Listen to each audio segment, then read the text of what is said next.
안녕하세요. 강동파이만 과학 강사 지혜수입니다. 오늘은 이번 2학기 중간고사 상일여고 시험에 대해서 분석을 한번 해보려고 합니다. 중간고사를 이제 봤던 학생들의 그 평가라든지 아니면 그 강사들의 총평 그리고 실제로 시험지 분석까지 해서 다음 기말고사는 어떻게 대비해야 될지 같이 한번 보도록 하겠습니다. 상일여고의 난이도 이번 시험에서의 난이도 자체는 인근 학교 대비에 중2라고 써놓기는 했지만 사실 상대적으로 굉장히 원만한 수준의 문제들만 나왔고요. 대체로 그렇게 어렵다 싶은 건 지난 학기 대비해서 거의 없었습니다. 다만 문제는 학교에서 고1 과정 안에서 이제 배우지 않는 부분들이 있어요. 교육 과정에서 빠진 부분들이 포함된 부분들. 그런 것 때문에 실제로 접해볼 수 없었던 문제들이 나왔을 수 있으니 그 부분에 있어서는 조금 어렵게 느껴졌을 수도 있겠다 하는 점은 있지만 실제 난이도 자체가 그렇게 어려운 시험은 아니다.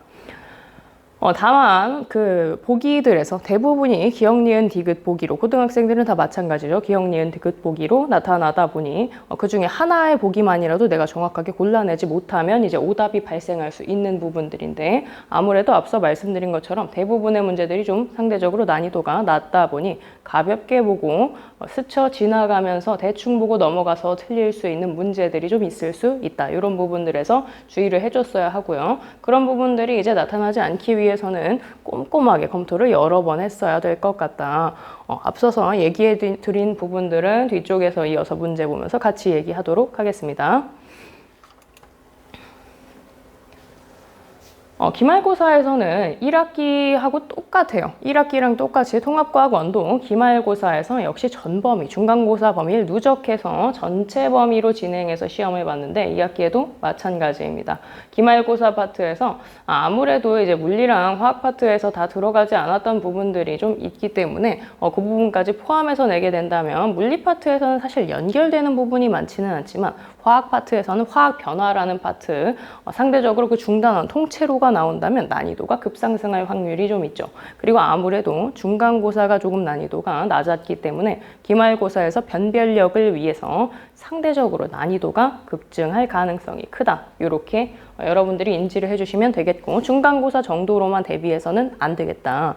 상대적으로 어려운 고난도 문제들까지 같이 어울러서 여러분들이 대비를 해주시는 게 맞겠고, 앞서 말씀드린 것처럼 특수하게 여러분들이 학교에서 이거는 뭐 시중 교재에서 접해볼 수 없었던 건데 하는 부분들이 있을 수 있어요. 그거는 학교 수업에 여러분들이 충분히 집중해서 듣고 추가 자료가 있다면 그 추가 자료를 병행해서 학습하시는 것이 가장 중요하고, 교과 과정 외의 내용들을 선생님들이 해주셨던 부분에 대해서는 고난도 문제로 출제하시기에는 아무래도 어렵기 때문에 선생님이 수업 중에 말씀해 주신 부분에만 집중을 해도 충분하고, 대신 여러 번 반복 학습은 돼야겠죠.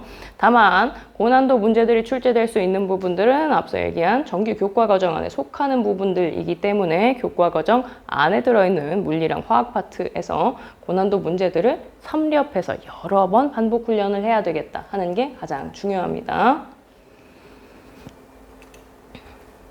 예상 등급컷 같은 경우에는 30점 만점인데요. 이번 시험이 워낙 쉬웠기 때문에 등급컷이 상대적으로 높게 나타날 것으로 예측하고 있습니다.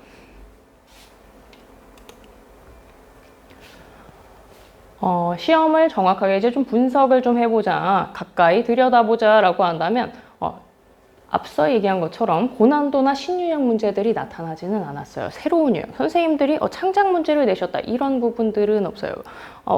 대체로 막 엄청 어려워서 시간이 오래 걸리겠다 하는 부분들도 없습니다. 계산이 그렇게 막 많이 필요하다 없었어요. 이번 시험에서는 그런 거 없었기 때문에 여러분들이 일반적인 시중교재만으로 여러 번 반복했어도 사실 대부분의 문제들에서는 아까 얘기했던 실수하지 않는다면 여러분들이 이걸 어떻게 푸는 거지? 이런 거는 본 적이 없는 것 같은데 하는 부분들이 나타나지는 않았을 것이다.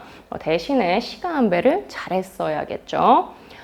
앞서 얘기한 생명이나 지구과학에서 정규 교과과정 외의 내용이 나와요. 이건 1학기 때도 역시 똑같았어요. 통합과학 1에서도 동일했는데 지구과학에서 지질시대라는 파트에 있어서 지질시대 통합과학 2 과정 안에 있는 내용에서는 대라는 것까지만 다룹니다. 그런데 시기를 조금 더 상세하게 나누어서 상인여고에서는 누대라는 개념까지 도입을 했고 그리고 지질시대 안에서도 생물이 살아갔던 환경이라든지 아니면 화석의 분류 같은 것들 지구과학 원정도의 내용으로 상세하게 좀 더 설명을 해주셨고 그걸 실제로 시험에 내셨기 때문에 학교에서의 수업을 똑바로 듣지 않았다. 나는 그냥 학교 수업 안 듣고 집에서 문제집만 풀었다 하면 풀 수 없는 문제들이 포함되어 있으므로 학교 수업에도 충실했어야만 하겠다.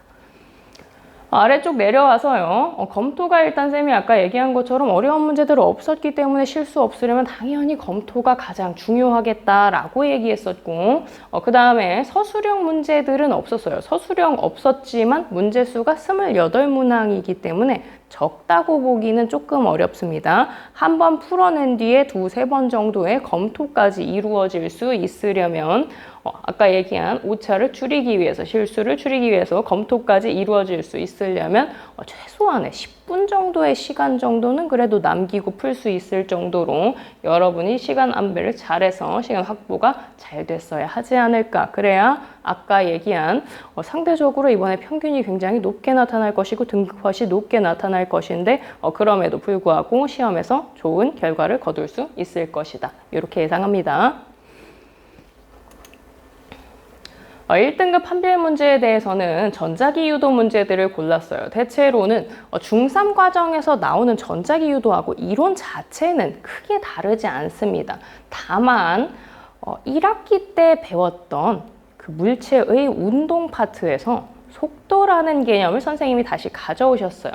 통합과학 1에 있는 내용도 이미 배운 내용이기 때문에 문제 자체가 어렵고 계산을 하는 건 아니었지만 통합과학 1에 있던 속도라는 물리량에 대한 정확한 이해가 없다면 똑같은 거 아니야? 이런 식으로 생각하실 수 있습니다. 방향도 안 주고 어떻게 문제를 풀어? 이런 식으로 생각하셔서 이 문제에서 혼란을 겪고 틀렸을 수도 있을 그런 문제입니다. 해결 전략이라고 하면 아까 얘기한 것처럼 기본적인 원리는 전자기 유도이면서 통합과학 1에 나오는 속도에 대한 이해가 반드시 필요하겠다 하는 거 같이 분석해 보겠습니다. 실제로 출제되었던 25번 문항인데요. 자석을 가까이 하는 순간에 검류계의 바늘이 왼쪽으로 움직였다. 검류계의 바늘이 움직이는 것 자체가 전류가 발생했다라는 얘기가 되겠고 이 현상 자체가 전자기 유도 현상에 의한 것이다.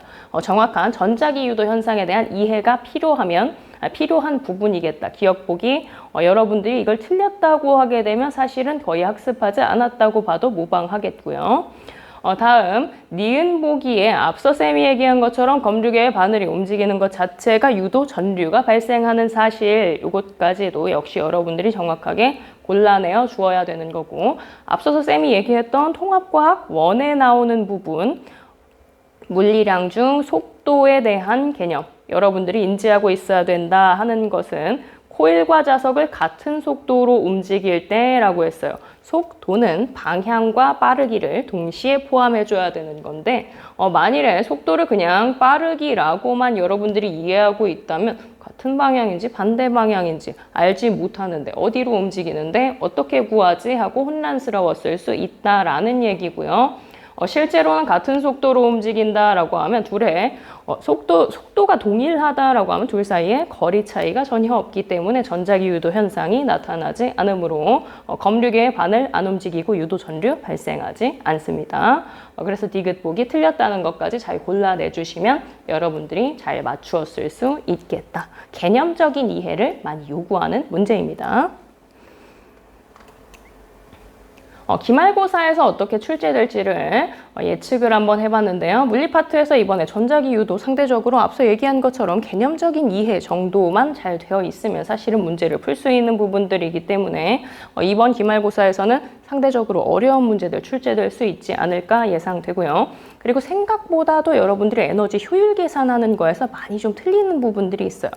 문제가 어렵게 나온다 보다는 공급하는 값과 이제 내가 방출하는 열 그리고 한 일의 양에 대한 관계를 정확히 이해해야 하는데 방출하는 열을 1로 분석한다든지 하는 경우들이 있어서 틀리는 부분들이 발생하기 때문에 연습이 충분히 필요하겠고 다음 생명과학으로 넘어와 볼게요. 앞서서 여러분들 중간고사 범위였던 생물 다양성이 생태계 평형하고도 제법 연관 있는 부분이 많습니다.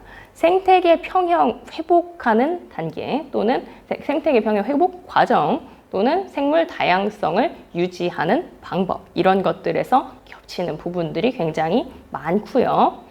그리고 생물 다양성 중 종 다양성이라는 것도 역시 생태계 파트에서 연관 있는 부분들이 있기 때문에 연계 문제가 나올 수 있지 않을까 하는 예상이 됩니다. 그래서 두 파트 모두 충분한 개념적인 이해가 잘 되어 있어야만 되겠죠. 예를 들면 아까 물리는 1학기 내용까지 끌어서 여러분들이 알고 있어야 되는 것처럼 전 범위에 대해서 여러분들이 충분히 연결지어 학습하는 게 잘 되어 있어야 합니다. 다음 화학 파트 같은 경우엔 1학기 때도요, 상대적으로 다른 파트보다는 난이도가 높지 않은 편으로 출제가 되기는 했어요. 그런데 이번에 앞서 말씀드린 것처럼 화학 파트가 범위가 기말고사에서 굉장히 많습니다. 많으면서 그 범위 중에 쉬운 파트는 없어요. 그래서 상대적으로 평이한 문제들만 출제되는 거다라고 하더라도 단원 자체의 양이 워낙 방대하기 때문에 여러분들이 어렵게 느껴질 수 있겠고, 그러므로 여러분들이 고난도 문제까지 섭렵해서 내가 완전히 어려운 문제 다 풀 수 있어야 된다, 이 정도까지는 아니어도 빈출 문제들에 대해서 전 범위를 여러분들이 어울러서 다 풀 수 있을 정도는 되어야겠다라는 거죠. 대신에 아까 얘기한 것처럼 시간 안배를 잘해야 되기 때문에 빈출 유형의 문제들을 이 문제 보면 어떻게 풀어야 하는 거구나 라는 분석이 빠르게 이루어질 수 있을 정도로 문제풀이를 많이 해보셔야 되겠다. 이런 게 팁이겠고, 그 다음에 지구과학 같은 경우에 생명이랑 지구에서 대체로 1, 2학기 통틀어서 앞서 얘기한 대로 정규 교과 과정 외에 2학년, 3학년 과정에서의 내용들이 추가될 수 있기 때문에 이 대기대순환 모형 같은 것들 분석하는 거, 이런 부분에 있어서도 예를 들면 통합과학 1에 있는 지구 시스템의 일부 내용을 가져오실 수도 있겠고, 아니면 앞서 얘기한 지구과학 1 내용을 가져오실 수도 있기 때문에 이 부분은 정규 교과 과정 외에 어느 부분이 들어가는지 학교 수업을 잘 듣는 것이 일단은 가장 중요하겠고, 그 다음에 기본 수업 내용을 토대로 해서 여러분들이 직접적으로 모형을 분석하는 연습도 많이 해보는 것이 중요하겠다.